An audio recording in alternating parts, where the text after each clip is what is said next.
Hey, how's it going? Hey, we're here. It's Odd Musings, episode number 205. So it must be, we are live, so it must be 10 o'clock in the morning on a Wednesday, and it's sunny outside, and there's lions at the gas pump. So, welcome to your new normal. Yep. All predictable. Yes. Double-digit inflations. We're reliving the 70s, people. All right, man. It's time to break out the bell bottoms, throw away the hippie stuff, and whip out some really cool rock and roll music, because the best music did come from the 70s. True. Aerosmith. So, how you doing, Scott? Doing well. It's like you said, there's always a chance of still some cold days and some frost, but I think we've turned the corner here. This next week here is going to be pretty nice. It's always the Motor City weekend seems to be that turning point, and we just had Mother's Day, so traditionally Motor City would be this upcoming weekend. So that, in my mind, that's always the line where. Yeah, I was telling Mom that yesterday. It was, I was like, it's Motor City weekend. It seems to always just about rain every time. It's a little chillier. Once in a while we hit some 70s. We always have really chilly weather. And then about a week or so later, as we're getting closer to Memorial Day, it's like the big change happens and we start to really warm up. So we should be seeing some good warm up soon. I'm looking forward to transitioning to shorts every day and not wearing pants every day. So I mean, I don't have to wear pants. I could just pork and pig it all around town if I wanted to, but I don't think anybody else would want to see that. So. Indeed.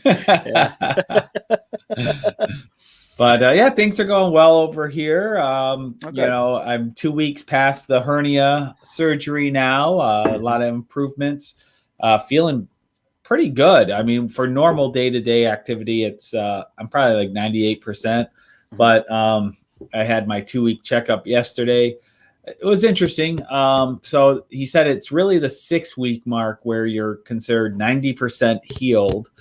And then the final 10%, it actually takes a full year, he said.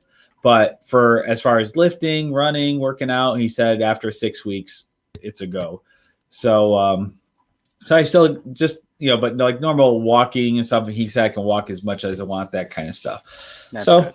But it was interesting, too. He said the final stage with the hernia surgery of healing occurs about 1 year after the surgery. And it happens to almost everybody, he said. But not everyone, but almost everyone. You'll just be walking, minding your own business. And then this intense, super huge wall of pain is going to hit you out of nowhere. And then just as fast as it hits you, it goes away. And he said, it'll wake you up. You will know. And he goes, that's the final stage of healing. And I guess it's the scar tissue on the inside. I forget how he described it, like contracting or releasing or whatever it is that it does. That process, when it happens, it triggers this shooting pain through your body. I'm like, great. Well, I look forward to that. So, yay, fun, more pain. Yeah, what a weird notification to your body that the healing is done.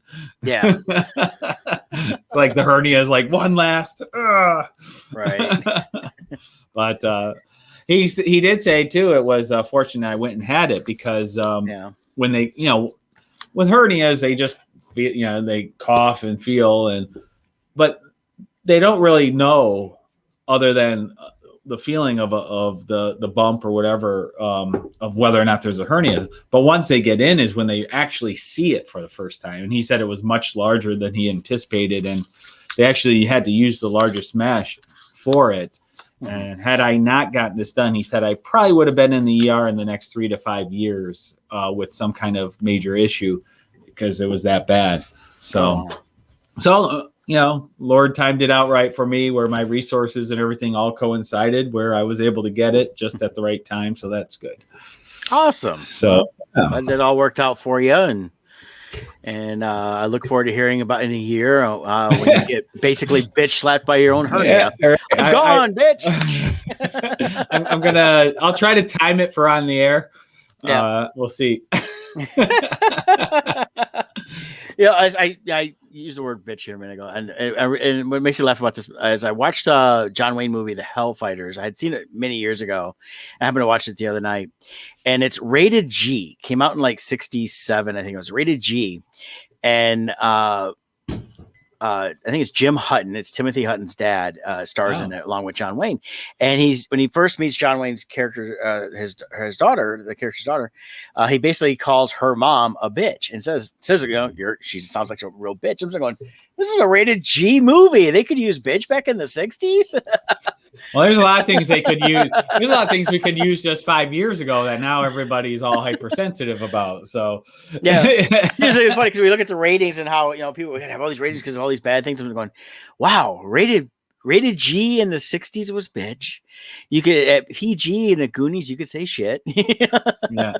So we also didn't have the sub ratings like PG-13, NC-17. So like Yeah. Of course, now you tuned into like some of the content I've seen on some of the family channels. I'm like, what is this? Come on. Yeah. It's crazy. Yeah. Well, hey, let's get a little business out of the way and we'll get back into a little more. I'm going to start us off here with Larger Family Chiropractic Center PC, located in Belleville, Michigan and Dexter, Michigan. This is their Facebook page at Larger Family Chiro. You can go right there and check them out.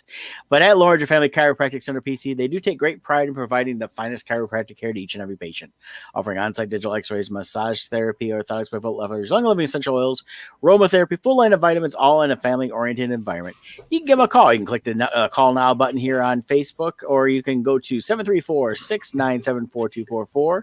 Visit them online at their regular webpage at largerfamilychiropractic.com. We do have a link at oddmusings.com for you under our sponsorship page. And as you all know, I am a patient of theirs and been with them for a long time. And this one's been a better week for me. I went in, they go, how are you feeling? I said, 3. And the last several weeks has been between 6 and 7, but I'm doing much better this week because different things go out with whack. They kind of help me put things right back into whack. And so things are pretty good there. So nice. Larger Family Chiropractic Center PC, definitely check them out. Good job. We also have Team Titans Real Estate. Why? Because you matter. That's right. We here at Team Titans, we always put our relationships as our number one priority with you. The tools, technology, those things are always changing, improving. Not always improving. Sometimes things they try out and it's like, oh, maybe we should do it. Sometimes old school is better. But anyways, what is always better is what meeting your needs and knowing what you are. It's not a cookie cutter approach real estate. And there are those who do practice it that way. They walk in, have you sign something, and they just put a sign in your yard and then you don't hear from them again. We don't do that. We really have a full consultation with you, talk to you about your needs, your goals, your desires. And we tailor a custom plan for that. Just because one marketing plan works for one type of house, it doesn't mean it'll work for another because different houses will have different potential buyers, and you want to market to reach those buyers. So anyways, times are crazy, but we are seeing a massive increase right now. A lot of houses. We just sold a couple houses the other week. That we listed. We have some more coming up. We have one we're going to be listing this weekend, going out for photos tomorrow. So the bidding wars are still happening, but if this trend continues of seeing this wave of listings come, eventually that will offset that built up pressure right now with the buyers. So if you are looking to sell, it really will be to your best interest to try to do so sooner than later because all the signs are there that things are picking up. Yeah. So, and if those bidding wars go, that the same house will get easily 10, 20, 30 grand less without a bidding war than what we're getting right now with bidding wars. So you want to take that into account. Plus all the appraisal waivers we're getting. On top of that, a lot of houses are getting 30, 60, 90 days free occupancy from the buyers. There's so many things being thrown in above and beyond just the purchase price. So you take advantage of that while you can. give us a call. 586-549-6096 is my number. Jill is 586-277-2145. And last but not least, we've got our website there that you see on the screen, teamtitansofrealestate.com. You can do searches on there, contact us through there, all that fun stuff. Excellent. Yeah, I keep hearing talks on the radio about interest rates going up and things like that. So I know people are really looking now, trying to get their mortgages secured and things like that to keep those interest rates low. So definitely a good time to keep looking. And like I said, if you're selling, it's a seller's market. Jump all over it, get some money out of it. And we've talked about this on the show before, and no need to go and drop 20, 30 grand to fix up your house. If you're trying to sell it, let the buyer do that. Yeah. Let them do it. They're willing to. Yeah. And like let's say you want to put 10 grand in your house and it's going to take you an extra 5 weeks doing whatever you're doing. Well, 5 weeks from now, if you lose the bidding wars, you're going to lose out on 20 grand. So that 10 grand minus the 20, you're actually losing 10. So just get rid of it now. Yeah, exactly. And then not necessarily a sponsor, but it's definitely our project. We'll be talking a little bit about this today too, is Bardstone Publishing. Our intro video, we're presented by Bardstone, and this is a joint venture between Scott and Kevin Meinert and I, and a lot of great things going on. We just finished up our 5th Kickstarter. We'll be talking more about that later on. Definitely check out bardstone.com, and we're going to be hitting a bunch of shows this year. Yes. We're getting confirmations left and right, so we're going to be back out in the world. That's right. I'm looking forward to it. Very excited. It'll be nice to get out there. Yeah. The hard part, I was thinking about this morning, is just figuring out the logistics of our inventory, and because I could foresee us having issues getting product on time, only in that how many other artists are going through the same thing where they're all going to be hitting shows. So they're all going to be placing orders, and all of a sudden we're all placing orders at the same time. Right. So we may have to do a pre-inventory review here to try to figure out, how much are we actually going to need for that. So, yeah. And good morning, Kevin. Kevin's joining us this morning here. Just invoke his name and he shall appear. You look in the mirror and say Kevin 3 times. But I was in fact, Kevin, I talked a little bit about that with the Denver trip. We had to make some changes on flights last week because our initial direct flight got changed to a multiple destination flight. Hold on 1 second, Brett. Sure. I just gotta check on something real fast. All right. Well, as Scott said, I was mentioning, we're booking some different shows. Like so, some of Scott, Kevin, and I were planning out a little bit last week. Logistics is going to be kind of a fun thing. Anybody that sees us on the show here and you're looking for us at Comic-Con, to let us know. We'd love to see you guys. We'll be making lists and announcements more as we get closer to having a final list here. A couple upcoming shows. We got July is kicking everything off with Gem City Comic-Con. Immediately followed by Tampa Bay Comic-Con. We got a little bit of back-to-back action there. And then at the end of August, we are in the Colorado Springs Comic-Con. And let's see Scott's back. So, and that's actually one that Kevin and I were working on. We had to fix our flights for that one. So we were talking about, trying to get product there. We're going out now where we used to always pack a lot of prints and only a few books. And now we're packing mostly books and barely anything print wise. And then of course we're figuring out our setups and things like that. So we're gonna have a lot of things to go over and figure out. So for all you who follow us over the years, we love the support you've given us. Mm-hmm. But we are doing this product shift where we are now publishers. And so if there are posters out there that we've had in the past that you are interested in, this may be your last chance to get those. We're going to be clearing out our inventory of fan art as we convert over to this. My goal is any posters I sell in the future, once I clear out this inventory, will be all my characters and my books. And so I'll have 11 by 17 prints of my different covers or different characters. But that's my goal, is to convert fully to that. So if you're a fan of the helmet series I have, this may be the last go round, because we had all pre-bought expecting a full year ahead of us back in 2020. Unfortunately, I got lucky. I had only bought enough to get me through initially Great Lakes, and I was going to hold off and I was getting ready to change some things up when everything hit. So I've got a little bit available. I've got some metal prints available. For some of the flying shows, I may only bring print wise, just some of the metals I have. Right. Even though they're heavy, I haven't got a ton of those, where the regular prints would take up a valuable book space. And then for shows I drive to, so that'd be shows kind of here in the Midwest, whether it's Michigan, Ohio, Indiana. Those are kind of the three areas I'd be driving to. I will bring whatever I have print wise, and we'll have it available for people to get for the last time. And I'm not going to do the print wall anymore.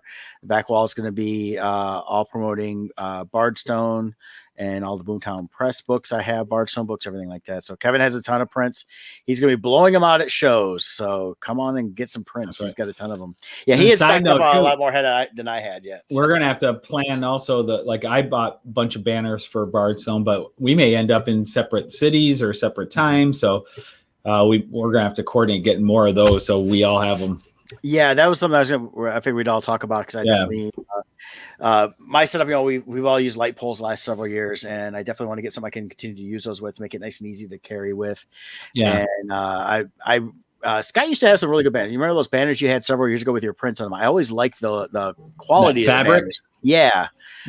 I always like the quality of those, and then having just our generic comics and stuff like that would be really great because that'd be cool. So, of course, we're all talking business here, so we're talking other fun stuff. But you guys, this is what we do. I mean, as two traveling artists, and then even Kevin, we've all done this for a long time, and I know, hard to believe this is year 12 for me. Yeah, wow. My first Comic-Con that I set up at a professional was 2005.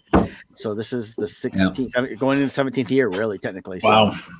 Yeah, and it's been 17 years of having comics available too. So that's all I started off with was a comic, and then prints came later, and now I'm going back to the comics and that. So it'll be a lot of fun on that. So since we're talking Bardstone, I just want to give the quick update since we're I'll just show where we're at. So with the Bardstone Kickstarters, we just recently did the Crimson Shadows issue 2 Kickstarter. And just want to give a quick update on that. I was hoping to have the 4-page bonus story fully done by now. The hernia surgery slowed me down a little more than I wanted, but I just finished all the pencils. So I wanted to share those 4 pages with you guys so you can see where we're at. So the pencils are done. We're just now I'm going to get into colors, and I'm back in a good flow again, a regular schedule of drawing again. So I'll have these done definitely before next week so I can get my artist proofs done. But this here was the Plague Doctors and Joseph Merrick, aka the Elephant Man, are introduced to the Crimson Universe through these 4 pages here. So loving how they turned out. And I'm looking forward to sharing the finals with you. But those I'm going to wait till they're actually in print. So no more updates on the visuals here. This will be the last update here. So those are the 4 pages there. So very cool. Yeah. So this book is now going to be how many pages? 34 full color pages. Yeah. So that's basically half a graphic novel. 64 is a typical graphic novel, right? Well, right? It varies. But yeah, if you're doing just a one-shot graphic novel, typically between 50 and 75 pages would be typical on that. So this is half of almost between the first 2 issues. You've got basically the makings of volume 1, and after we do the third kick. Shadows 3, then down the road we'll be doing another one for a trade, which will of course include more bonus materials and things like that. Yeah, we're moving into the next half of the Crimson Universe with the issue 4.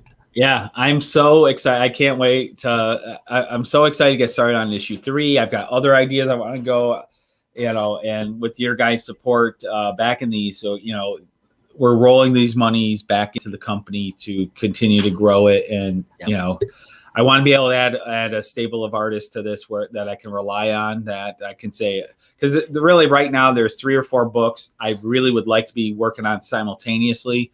It's just right now we're not big enough for that. So I'm having to do, each of us have our own projects on top of it, and we help each other out, but we're doing like 90% of the work individually on our own project. So that takes time. So, I really want to spin off I really want to get to the point where I'm doing the spin-offs for the various Crimson Universe books. Also, Crimson Shadows is going to be a great launch pad, almost like Marvel. I'm kind of stealing the Marvel way, where they'll utilize like a Captain America movie to introduce more characters, and then down the road, those characters get their own movies, their own TV series, and that's what I want Crimson Shadows to be the main ship, for this universe, but then the spin-offs come out of there. Right. So that's what I'm hoping for. Or if the Lord allows me to live 1,000 years, then I'll get all the books done. I promise. Yeah. We'll see. So, but yeah, check out bardstone.com. We got a lot of cool stuff there, and we'll have more and more updates on shows, the different titles we have, and you can also see some of the different people that have already worked on our books with us too. And I'm hoping to. Oh shoot! I was going to say click on that team page, but the website. My goal is to update it this weekend so that it'll be giving some previews of our upcoming. So right now we have covers for issue 3 of Crimson Shadows. And then we also have a preview cover of Kevin's upcoming Poe. So I'm going to start promoting those upcoming Kickstarters. Very cool. Yeah, Kevin's been sharing with us some pages. The Poe 3 is going to be phenomenal. Oh, I'm loving what he's doing. He's going old school with his for his originals and stuff. And can't wait till you guys see him. Yep. We'll be making announcements as we go on from here. So cool. Yeah. Awesome. So, there's my friend Stacy. Hey, Stacy. She told me she wants me to. By the way, Scott, she would like you to stop talking so I can talk more. Stacy's my buddy. She's a good friend of mine, and it's good to see you. So, hi, Stacy. Glad you got to tune in for a little bit. She may be working right now, so she's probably got a few minutes. So, hope she has a good day. And nice. So, But I told her, I said, well, say hi, so at least I know you're there. So that's always fun when people join us on the show and say hey for a minute, even if they can't stay the whole time. So now she got a nice laugh emoji there. So, we were talking last night. Scott called me last night and trying to think like, what's the best week? I worked so much again. It was just my week's off, and I've been working every day since because I'm taking Saturday, Sunday off this week.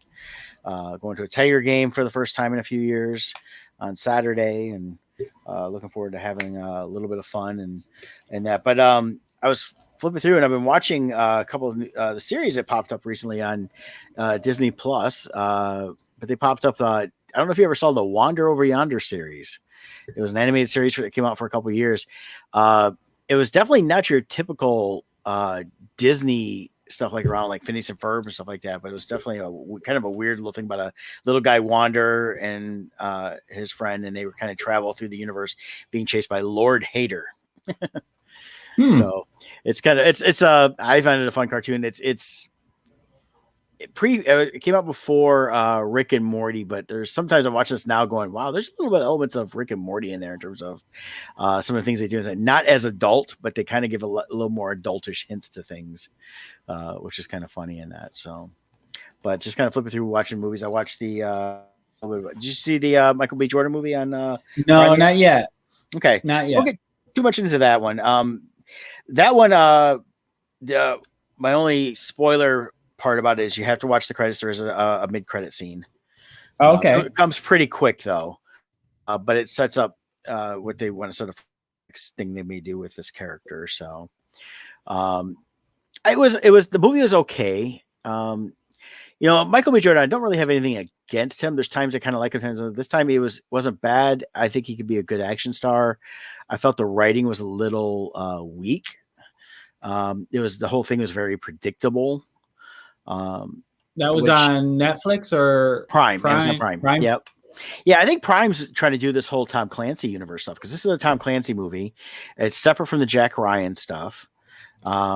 Is it same universe or completely separate? Like, are there tie-ins to the Jack Ryans or? There was not in this that I could recall. Tom Clancy, I don't think he's really done. He's done a few things where they kind of cross over. I think it's more of they have access to create new stuff based on all his books. So we should see more Tom Clancy-ish stuff come out as they go on. I'm wondering if they will eventually tie in, like after this one, if they will go forward with the Michael B. Jordan character and tie it into the Jack Ryan stuff. Because I really enjoyed the first 2 seasons of the Jack Ryan series with John Krasinski.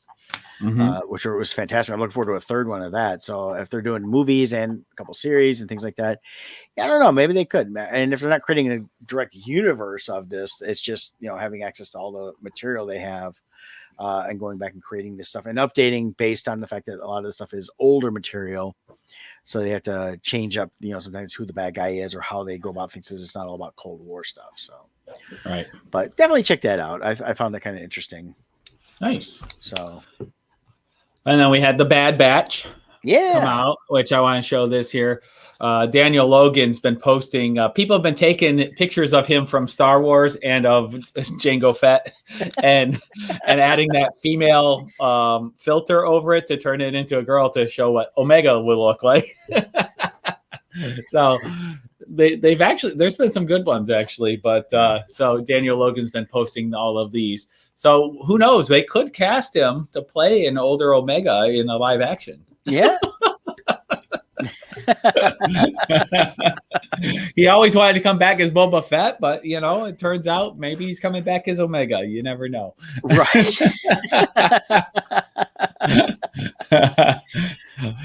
There was another one of young, but I don't see it on here, but this is Daniel Logan's page. If I go to his photos, but the young one was really well done too, which was funny. But I'll just see if it pops up here. If not, no, I'm not going to sort through everything, but it's somewhere. But anyways, Bad Batch has been really good, really satisfying. Yeah, we can get into that a little bit. Yeah, we had a really fun episode. I like what we're going. I've been reading different articles after the episodes just to kind of see where people are thinking, engaging, and right after the first movie, basically episode 1, there's some people going, "Oh, this is just Clone Wars continue, blah blah blah blah," and in some ways it is, and in some ways it's not. They're really bridging the gap between Clone Wars and Rebels, and they did that, I think, with a great job with the second episode, where we got to see another clone who was now living as a normal person. Right. And they did introduce him in the old Clone Wars series also. This was a return to that character. Yeah. He was originally considered a traitor, and they had a great story arc with him because a lot of clones despised him originally because they saw him as a deserter. Whereas now these clones, now that they're out of the war, they're kind of seeing him almost as a role model. Like, wow, look, he was able to achieve a life. So it's pretty cool seeing his story arc too. Yeah, and it was a neat way that they went into that, and it also showed the fact that they got a lot to work with Omega. Yeah. What Hunter? Yeah, Hunter and Omega kind of seem to be the ones that are clicking. What I'm liking about this is, and this is where Filoni is so perfect, because he understands Star Wars inside and out. Star Wars at its core, it's good versus evil, it's sci-fi, it's all this different stuff, but it's always comes back to family. Yes. The father-son, father-daughter, mother-son, all these relationships of family.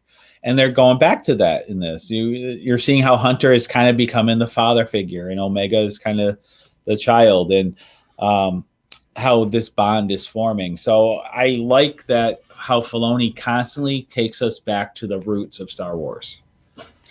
Well, and that's the thing, and he's been credited by us a couple times, but also just by he really is the best storyteller of Star Wars prior to since George Lucas. Really, George is the one that can technically be the overall. Part of me thinks George Lucas actually created Filoni and downloaded his consciousness into him because he gets it. He is so spot on with everything Star Wars. Yes. He understands the history. He understands the fans. Actually, in some ways, he's far superior to Lucas, because while Lucas was the creator, Lucas was always disconnected from the fans. He had his own thing he did and stuff, but Filoni fully understands the fans just as much as he fully understands George. And it's like he's that perfect bridge between the two, in my mind.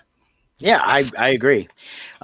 He's definitely looking at, and I think also, I think he's still got to be consulting with George on a lot of things, not entirely everything, but like maybe some key points here and there, trying to keep that vision that George had, the overall vision. And Filoni's kind of like, he's basically like the in-betweener in terms of animation.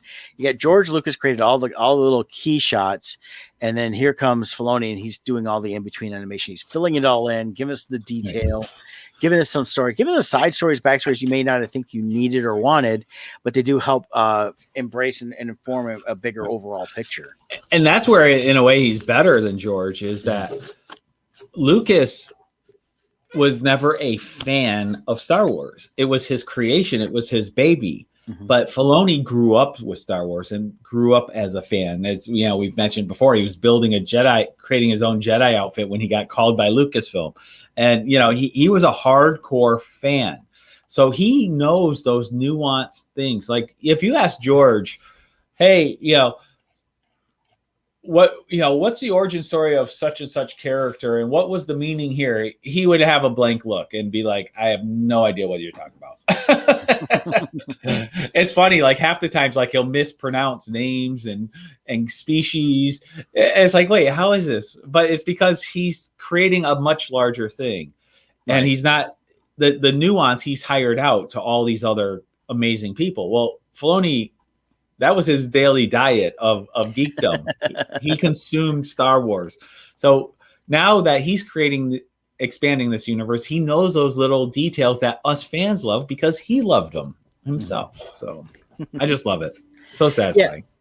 Yeah, and it really is. And that's what makes everything he's done with Star Wars, everything's been involved with Star Wars, from the animated stuff to Mandalorian and everything else, just that much better.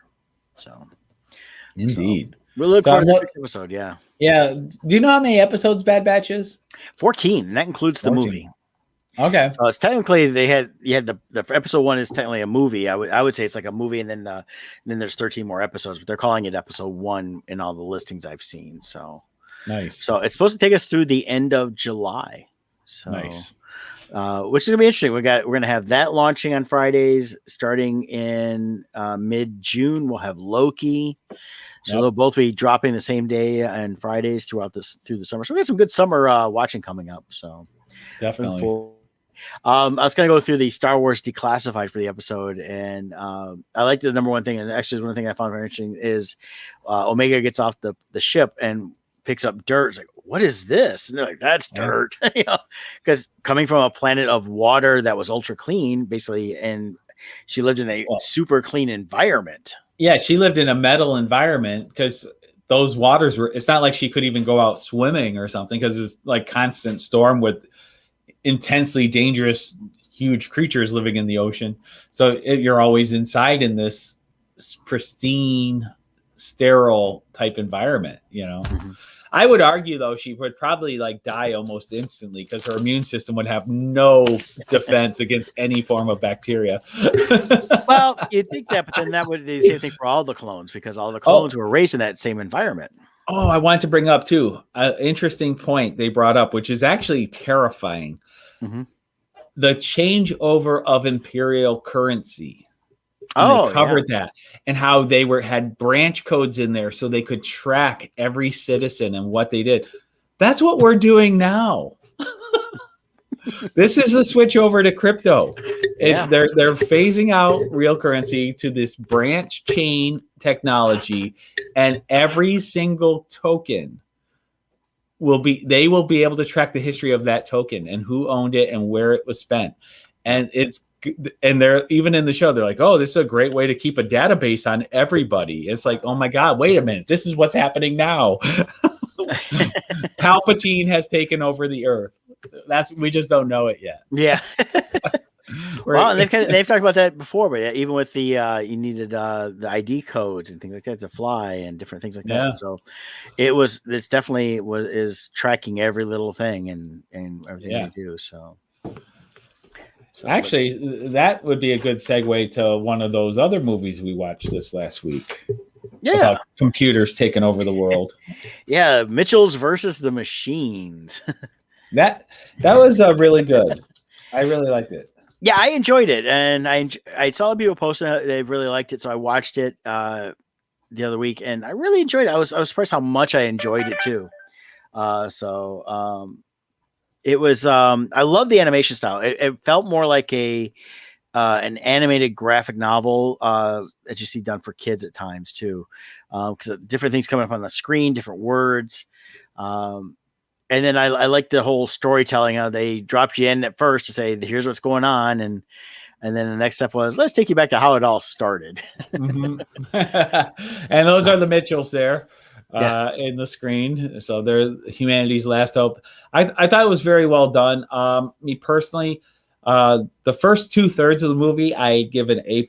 Absolutely love. The final third, though, they got a little too ridiculous with the final battle, I felt. And it was definitely over the top.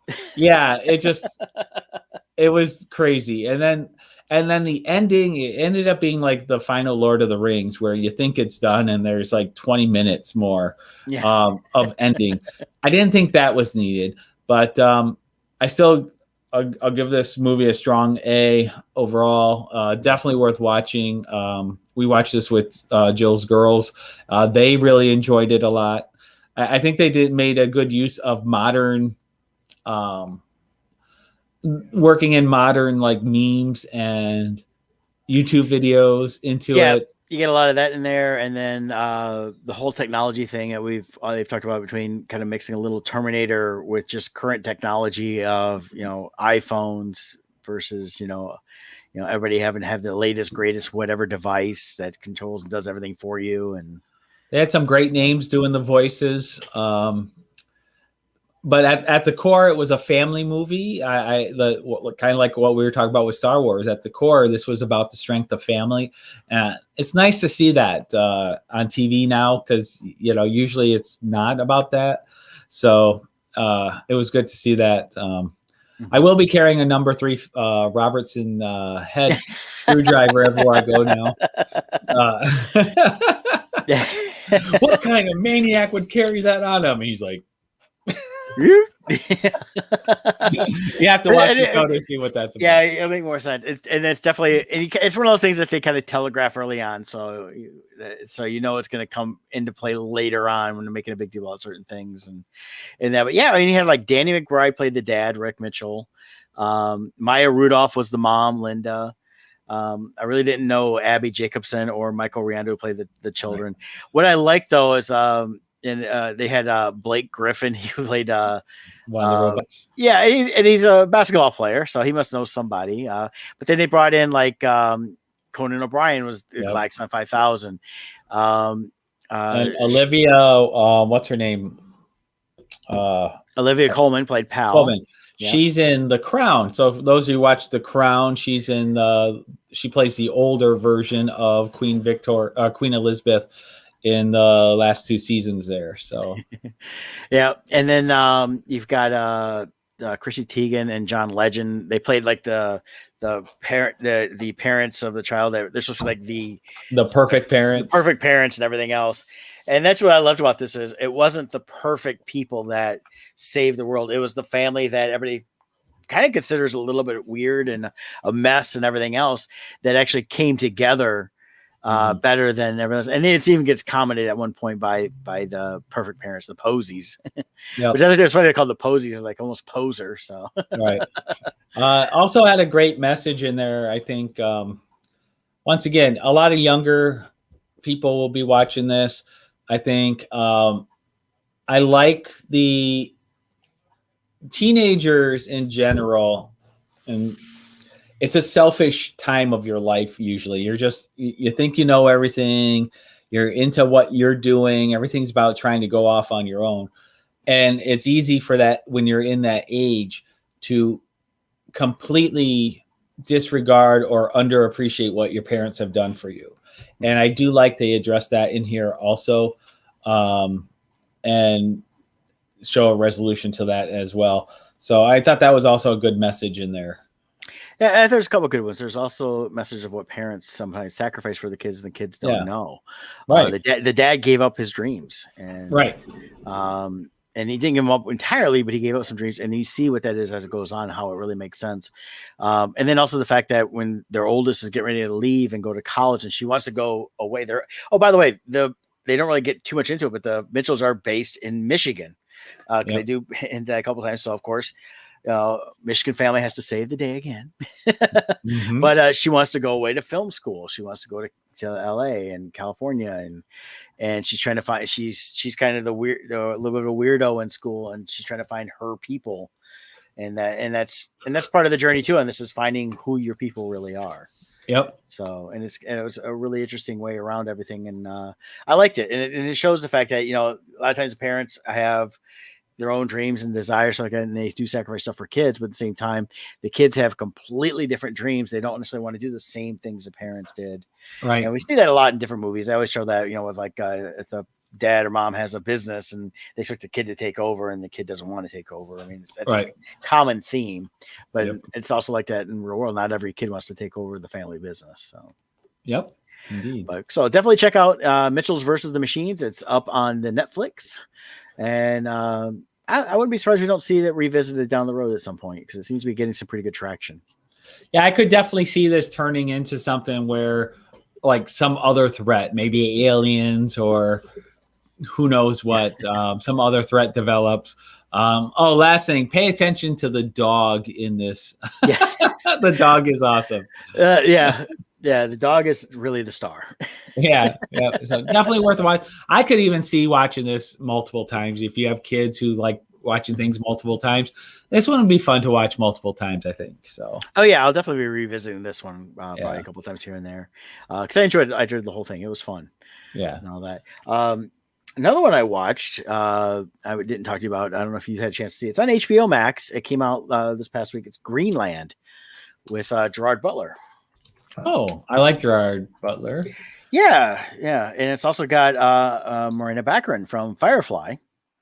Oh, so it was it was just added, and it came out this past year. I don't know if it was in the theaters or not, but it's got a 2020 year as a production of that. So basically, this is an end of the world thriller. There's a comet coming, and it's a world-ending comet. It's gonna hit and crash.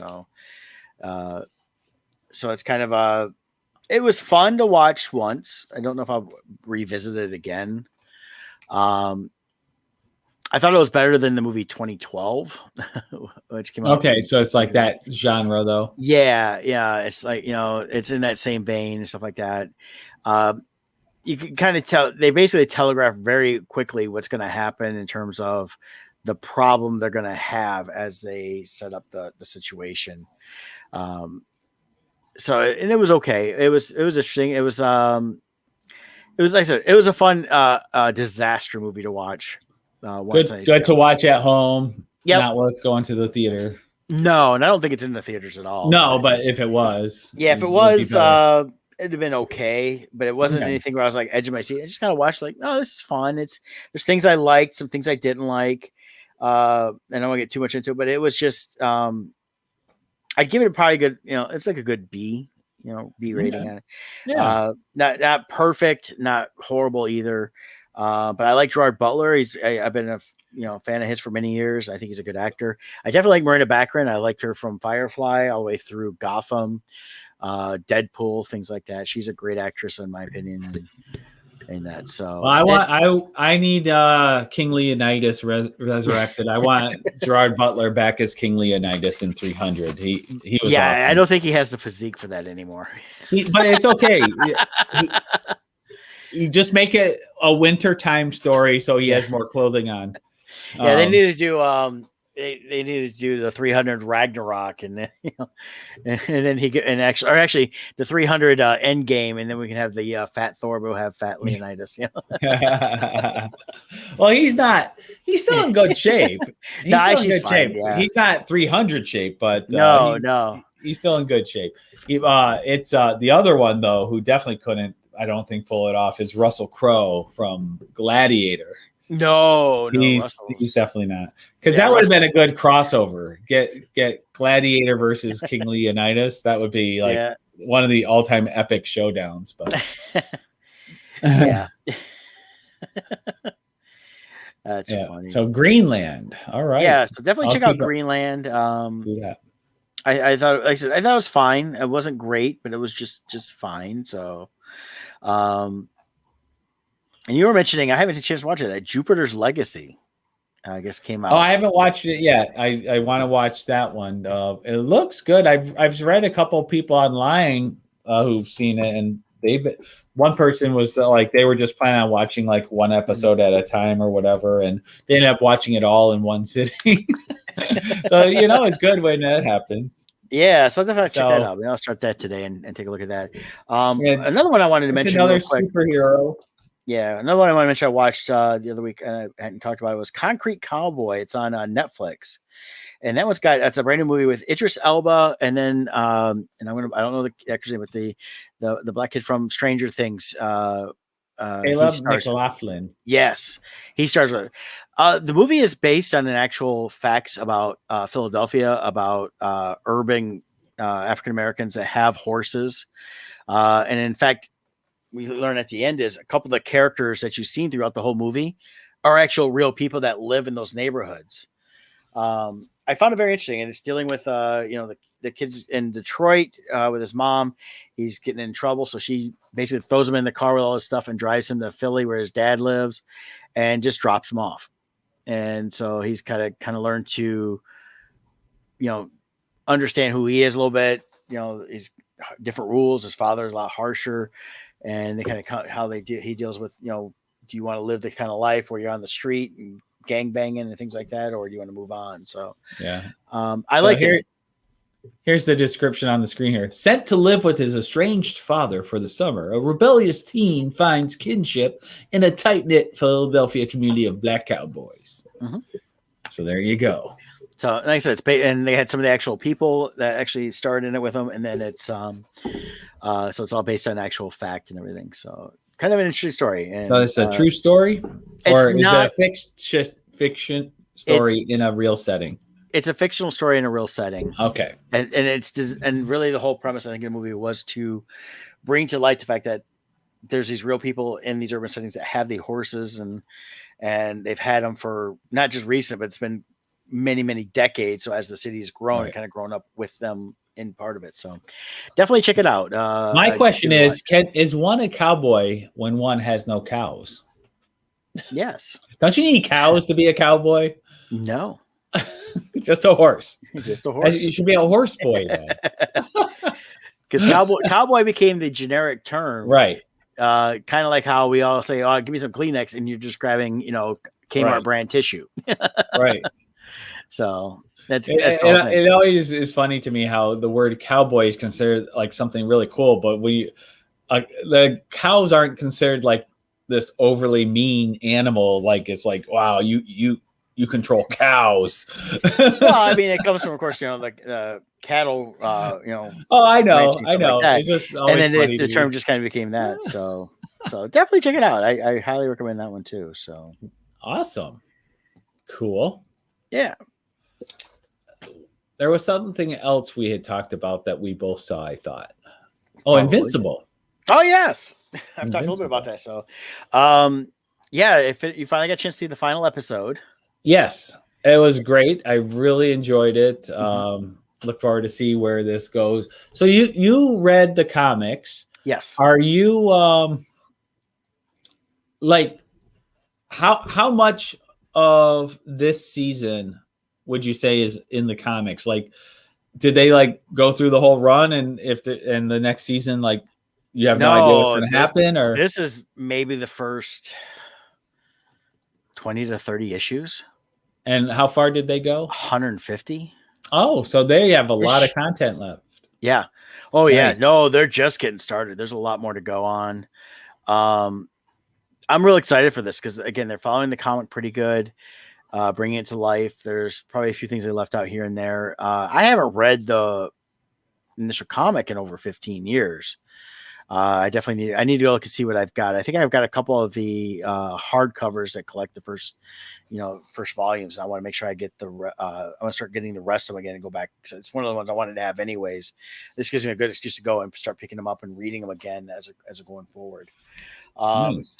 It follows it really close. I mean, look, style, talk, things like that. A couple of things they changed. I think I mentioned they changed like it's not Science Dog, which is in the comic. They changed it to Seance Dog. I don't know why, other than the fact I know they spun off Science Dog as a comic. It wasn't a long one, it was just a couple one shots, things like that. But maybe there was something within that Kirkman's trying to sell it separately, but didn't want it tied into Invincible at this time or whatever. I'm not sure. I found that kind of interesting. But yeah, it's pretty much following on. If we get another 8 episodes, which they're all 45 minutes. So basically they're like almost 7-8 hours, between 7 and 8 hours of content for an animated show. That's quite a bit for the amount of storytelling they do. And we get another 8 episodes for the next season. They'll probably cover the next couple graphic novels and that that are available. This is saying season 2 and 3 are confirmed. Yeah, so that's good. So I mean, at least through season 3, we'll get a majority, a good chunk of the show, the books put on the show. So nice. Yeah, there's a whole lot more cool stuff coming. If you read the comics, you'll of course basically get a preview of it. Right. And personally, I think even reading the comics again and going through the whole series wouldn't deter me from wanting to watch it again, because seeing it come to live action just made it that much better. Even though I knew what was coming along. Nice. So this is a Robert Kirkman creation. Like with Walking Dead, the live show varied a lot from the comics. Like key characters were killed off or lived that were dead in the comics, and like a lot, like the major arc seemed to stay similar, but but the individual characters and stuff changed a lot. This one's sticking really close to the comic. Yeah, and I know there's some differences. I just couldn't tell you what they are right now. Right. Because again, it's been so long since I've really gone through the comic. I But feel it's like definitely a sneeze is coming. Okay. But we get a lot of the same things, between the Mahler twins, learning about Viltrumites, Amber, and everybody else. These are all things that happen. And then it's Alan the Alien, which we've only seen a couple of little times pop up, is kind of an integral character we'll see more of down the road. And he's the one that was Mark's first fight, Invincible's first fight with Earth and stuff like that. So I have a theory. I've not read the comics. Mm-hmm. At the end, those Mahler twins are arrested.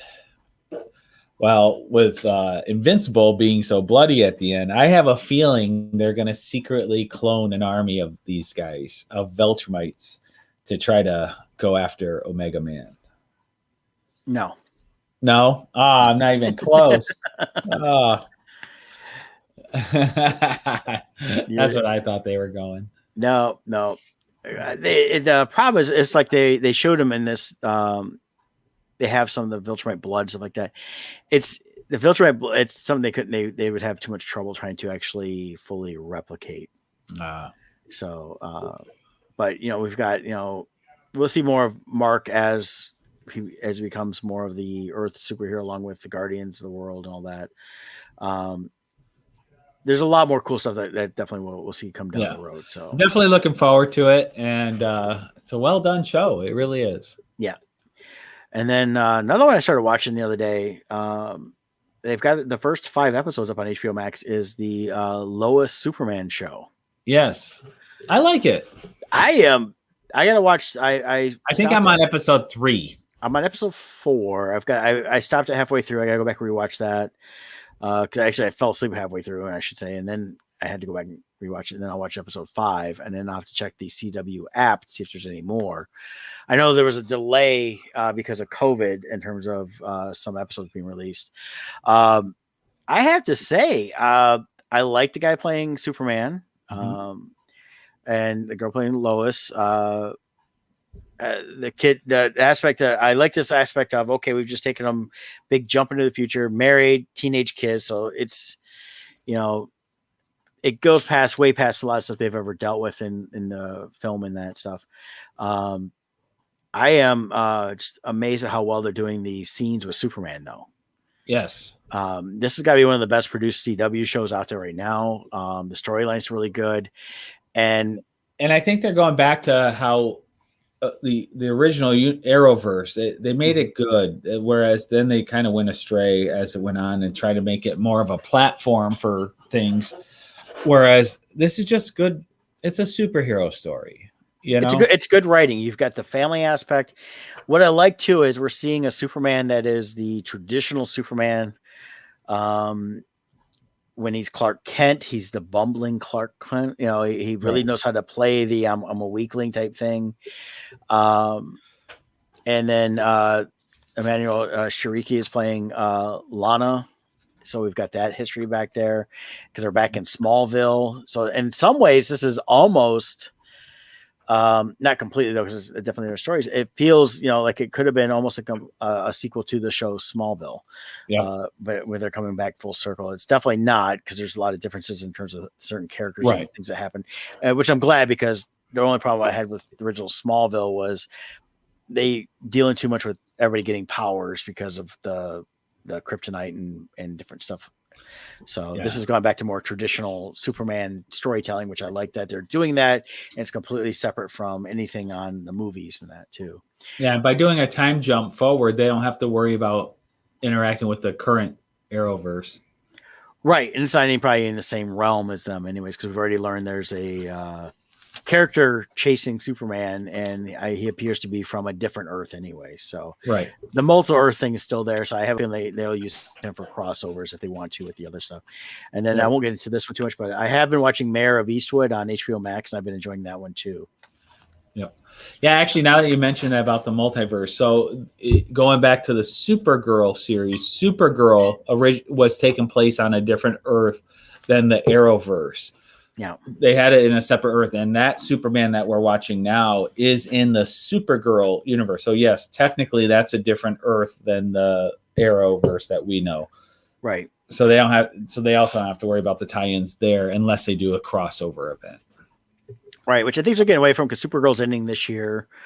Flash, I think, has been renewed, but they really don't have the bulk, and I think so has the Legends of Tomorrow has been renewed, but that one keeps changing. I don't even know who's on that anymore, because I haven't watched it. Yeah, and I only watched the Superman when I was bored the other night, and I was like trying to find something. I was like, well, it's an hour-long show. I didn't want to get into anything too long, and got hooked. I was like, okay, this is actually really well written, and Jeff Johns really is homing this one pretty well. So,